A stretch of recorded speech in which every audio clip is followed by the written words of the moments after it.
Shalom amigos, les habla Sergio Bacari del canal Bacari Suelto en Israel.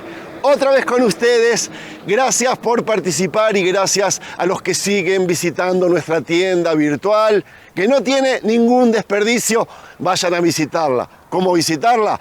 Entren en la descripción del video, el primer enlace que ven los va a dirigir directamente a ella. Amigos, estamos otra vez en la tierra de Israel, con la Biblia en la mano, en busca de capítulos, versículos, personajes, lugares, todo lo relacionado con la misma, desde el mismo lugar de los hechos. Y hoy estamos en un lugar cercano porque no se sabe precisamente dónde estaban los Nefilim. Pero cuando nosotros hablamos de gigantes, y hice video de los gigantes, estamos hablando en la zona en la que estoy. Estoy en Bet Gobrin, una zona bíblica, una ciudad bíblica, de las mejores que se conservan. Enseguida van a ver cómo se desarrolló este lugar y hoy hay ruinas arqueológicas de los últimos miles de años, junto con un anfiteatrón que vamos a ver al final del video. Estamos cerca de Hebrón, aquella ciudad que Caleb la describió como la ciudad en la que vivían gigantes. Estamos cerca de Gat. Gat, el gigante Goliat, vivía ahí.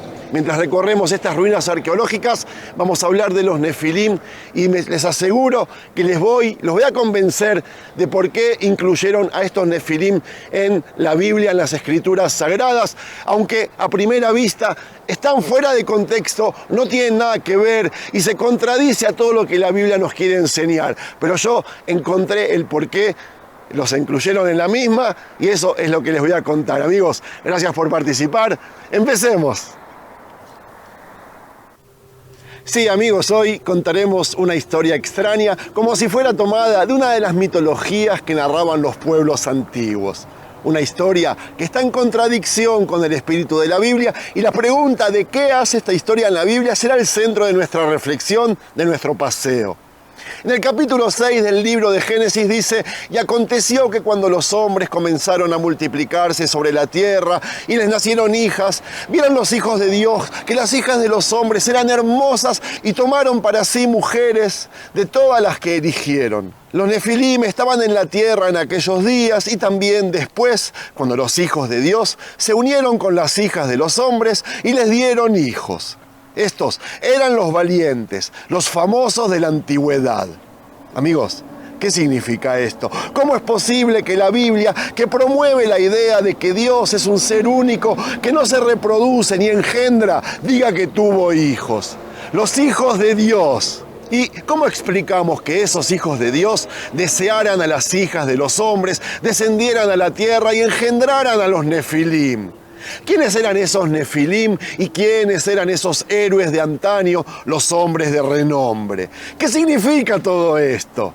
En el siguiente párrafo se nos cuenta que un tiempo después los hombres comenzaron a pecar, lo que llevó a Dios a enviar el diluvio para destruirlos y a los animales que Él, Dios, había creado. La tradición vincula la unión de los hijos de Dios con las hijas de los hombres, con la inclinación humana al mal y con la historia del diluvio. Esta tradición se basa en la proximidad de las secciones, pero no está escrita explícitamente en la Biblia. Quienes sí vinculan estos eventos son los libros apócrifos o los externos. Y antes de contar sobre ellos, quiero decir algo sobre las historias de la creación que circulaban entre los pueblos antiguos, porque toda esta historia está relacionada. Amigos, hay cientos de mitologías que narran cómo los dioses crearon el mundo. Una de las características que se repite es que después de la creación, los dioses pasaron a vivir en el panteón celestial. Con eso descendían a la tierra, se relacionaban con los humanos y se apareaban con las hijas de los hombres, engendrando híbridos que eran divinos por parte de padre y mortales por parte de la madre. Y estos híbridos eran gigantes, poderosos y temibles. Por ejemplo, Gilgamesh, el gigante monstruoso que vivió hace unos 6000 años en Sumeria, lo que hoy es Irak, que era 2/3 dios y 1/3 humano mortal. Aquiles, uno de los grandes héroes de la guerra de Troya, era hijo de Tetis, la ninfa del mar, y Peleo, un rey mortal. Y no olvidemos a Hércules, el más fuerte de los humanos, nacido de Zeus, el rey de los dioses griegos, y Alcmena, una mujer mortal. Esta es solo una pequeña parte de una larga lista de héroes que eran mitad dioses y mitad humanos.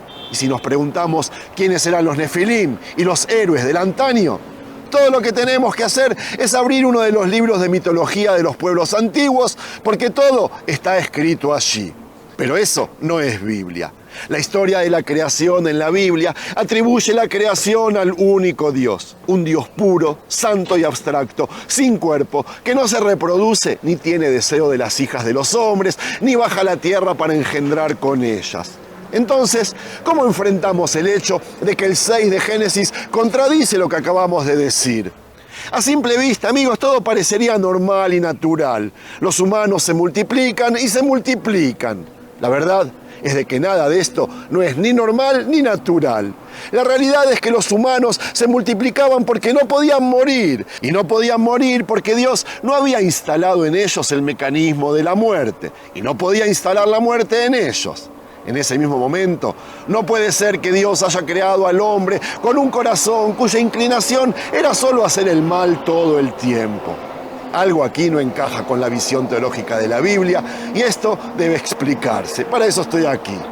Las mitologías que narran cómo los dioses crearon el mundo nos dice que los antiguos creían en el poder infinito de sus dioses. Pero también les atribuían todo tipo de crímenes. Los dioses vivían eternamente a menos que uno de ellos fuera asesinado por otro dios. Ellos robaban, adulteraban, mentían, incitaban a la guerra y demás cosas. En resumen, los dioses eran horribles y corruptos tanto como poderosos, ya que solían bajar a la tierra y engendrar con las mujeres humanas, transmitían el mal que fluía en su ser a la descendencia que engendrarían. El Dios que describe la Biblia es lo completamente opuesto a esos dioses en los que creían los pueblos cercanos.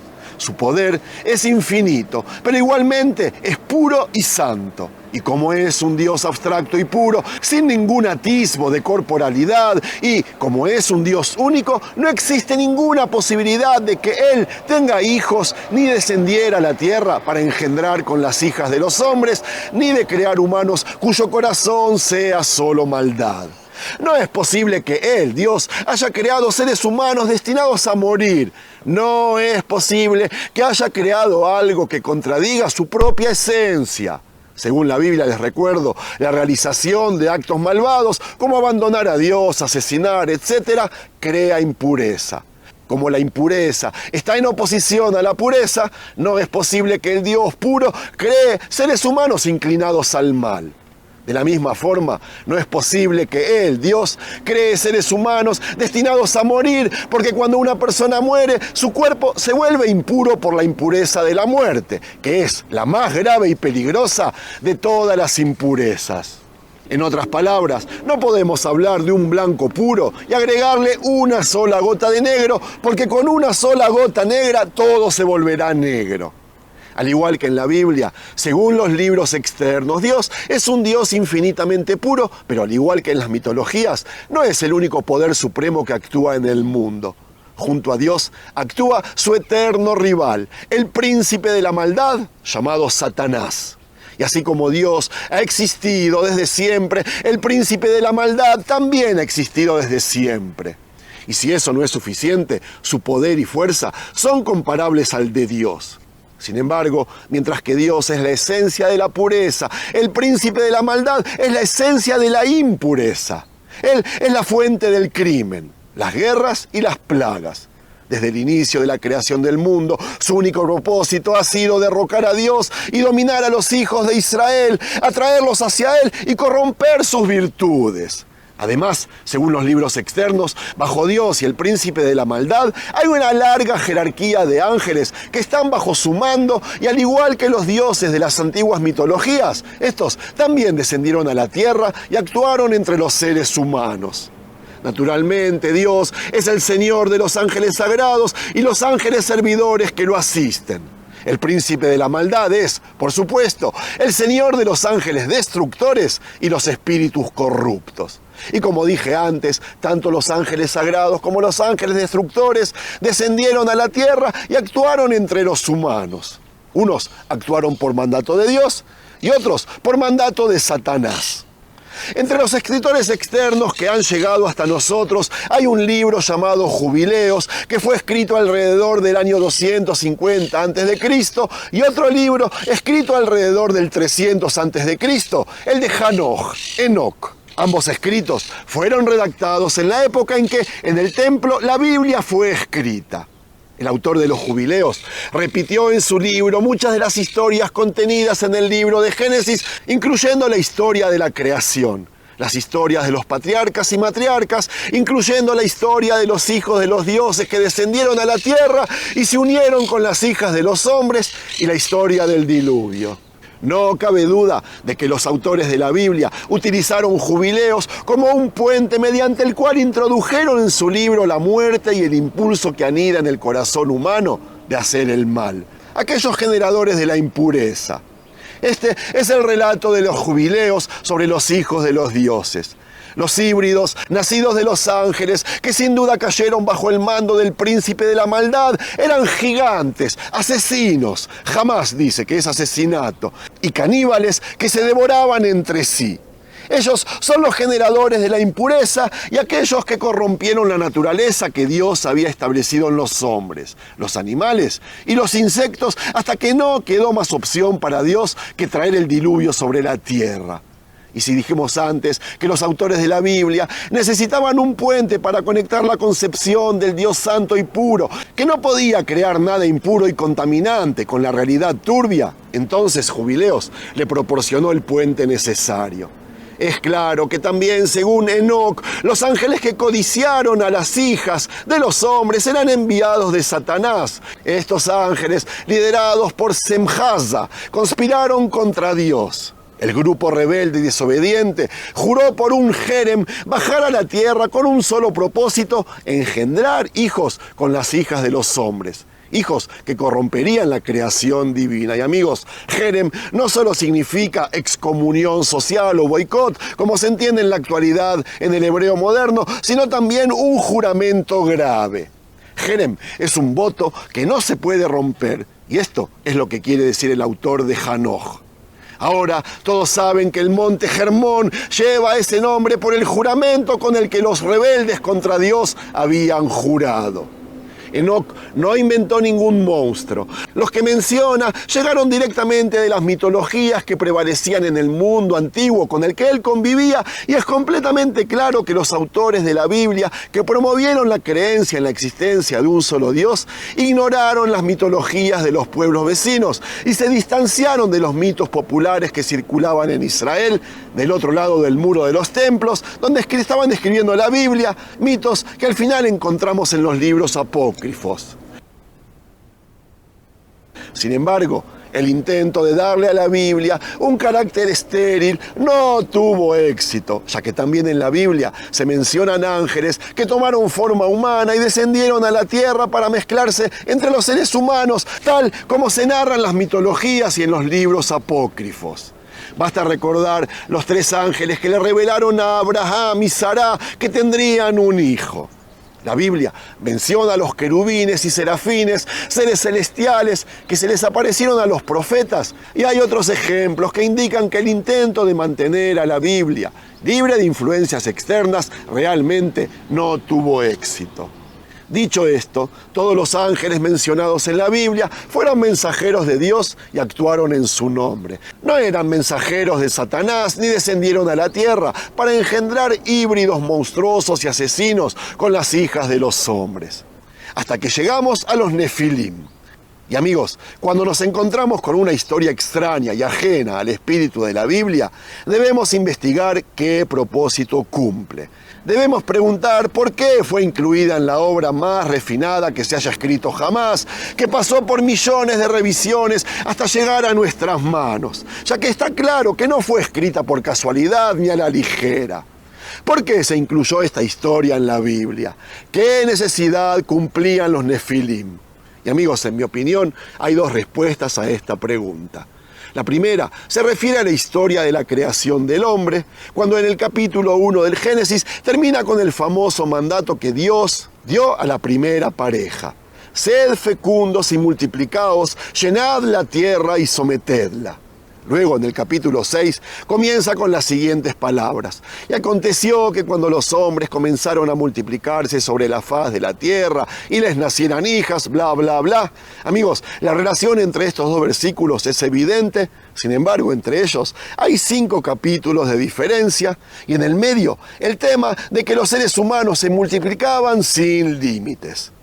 En mi opinión, y esta es mi opinión, los escritores de la Biblia separaron el mandato de multiplicarse del capítulo 1 de la multiplicación de los seres humanos en el capítulo 6, no de casualidad. Y la razón para esta suposición se basa en el hecho de que entre los 2 capítulos se insertó otra historia de creación, lo que llevó a la expulsión del Edén. En la historia de la creación del capítulo 1, Dios mandó a la primera pareja multiplicarse, mientras que en la historia de la creación que ocurrió en el Edén, capítulos 2 y 3, no hay multiplicación ni muerte. ¿Y eso? Veamos cómo funcionan las cosas. Dado de que la primera pareja no era diferente de los demás animales que vivían en el jardín celestial, todos vivían una vida eterna. Y como todos comían frutos, ningún animal devoraba a otro. Y como todos los habitantes del jardín vivían una vida eterna, la muerte, que es la fuente de la impureza más grave, no entraba en él. Y el jardín permanecía estéril. Pero el jardín permaneció estancado en su lugar y no había vida en él. Porque en un lugar donde nadie nace y nadie muere, es como un coche sofisticado al que el fabricante se olvidó de ponerle un motor. Sofisticado, pero atascado en su lugar. Y aquí volvemos a la cuestión de la muerte y el precio que los autores de la Biblia tuvieron que pagar para arrancar el coche y ponerlo en marcha, mientras mantenían la pureza de Dios. ¿Me siguen, amigos? No es complicado, ¿verdad? Para que la vida real comenzara, la primera pareja tuvo que violar el mandato divino y comer del fruto prohibido. Así es como lo dice el texto. Y Dios mandó al hombre diciendo: de todo árbol del jardín podrás comer, pero del árbol del conocimiento del bien y del mal no comerás de él, porque el día que de él comas, ciertamente morirás. Hemos dicho que todos los animales del Edén comían de los frutos de los árboles que crecían en el jardín, excepto el fruto de un solo árbol que estaba prohibido comer. Ese es el árbol del conocimiento del bien y del mal. La razón de la prohibición es de que el fruto de este árbol tenía 2 características que servían a las necesidades de los autores de la Biblia. El fruto otorgaba a quien lo comiera el conocimiento necesario para reconocer la existencia de Dios y la capacidad de decidir entre el bien y el mal, así como la muerte. Quien comiera del fruto prohibido perdería la capacidad de vivir eternamente y se convertiría en mortal, porque el día que él comas, ciertamente morirás. Y en efecto, cuando la primera pareja comió del fruto prohibido, su ADN cambió y la muerte entró en sus cuerpos. Y ahora surgió un peligro real e inmediato de que contaminaron el jardín celestial, por lo que era necesario expulsarlos a la vida real que se encontraba fuera de él. Y de hecho, inmediatamente después que fueron expulsados del jardín, se unieron por primera vez, se conocieron en su vida y dieron a luz a Caín y Abel. Caín mató a Abel y las generaciones siguientes nacieron y murieron. Y la tierra se llenó de impureza de calidad superior, mientras que el Edén permaneció estéril como siempre. Amigos, resumamos. Si la muerte se hubiera instalado en la primera pareja, todo habría sido bueno y hermoso, pero entonces el versículo que abre el capítulo 6, y sucedió que al comenzar el hombre a multiplicarse sobre la faz de la tierra y les nacieran hijos, bla, bla, bla, habría sido completamente innecesario. Si según la historia de la creación del capítulo 1, Dios hubiese colocado en el hombre un corazón que desee hacer el mal todo el tiempo, entonces el versículo, y vio Dios que era mucha la maldad del hombre en la tierra, y todo pensamiento de su corazón era solo mal, habría sido completamente innecesario. En otras palabras, si, según la historia de la creación del capítulo 1, la muerte y la necesidad de hacer el mal fueron parte natural de la creación divina, entonces no habría necesidad de la historia de la caída de los hijos de Dios a la tierra para engendrar a las hijas de los hombres. Esta historia sería completamente innecesaria y no tendría relación con lo que vino antes ni con lo que vino después. Y este es el punto al que volvemos a lo que dijimos al principio. La Biblia es una obra tan sofisticada y refinada que pasó por millones de ediciones y correcciones, y si los editores del libro incluyeron en su obra una obra tan extraña y ajena al espíritu de la Biblia, significa que cumple una función importante. Entonces, para mantener la pureza de la historia de la creación, en el capítulo 1 los editores de la Biblia trasladaron los causantes de la impureza, la muerte y la necesidad de hacer el mal, al capítulo 6. La historia de la que hemos hablado aquí, entonces, pone en relieve dos puntos importantes. El primero es de que la agenda de los escritores de la Biblia de mantener la pureza de Dios en quien creían los obliga a recurrir a las creencias populares que prevalecían en Israel, justo al otro lado del muro del templo, creencias que llenan los libros apócrifos. El segundo punto interesante es de que los apócrifos mismos fueron influenciados por las mitologías de los antiguos que hablaban con frecuencia de cómo los poderosos y corruptos dioses en los que creían solían andar por la tierra y engendrar hijos híbridos que eran los nefilim, gigantes que fueron llamados hombres del nombre. Y así, amigos, desde esta tribuna del anfiteatro nos vamos a despedir y vemos otra vez cómo toda la intención de la Biblia con la que estamos paseando a diario vino para transformar al mundo en un mundo mejor. Y aquí estamos nosotros con el mismo propósito, estudiar la Biblia para seguir transformando de este mundo a algo mejor. Shalom.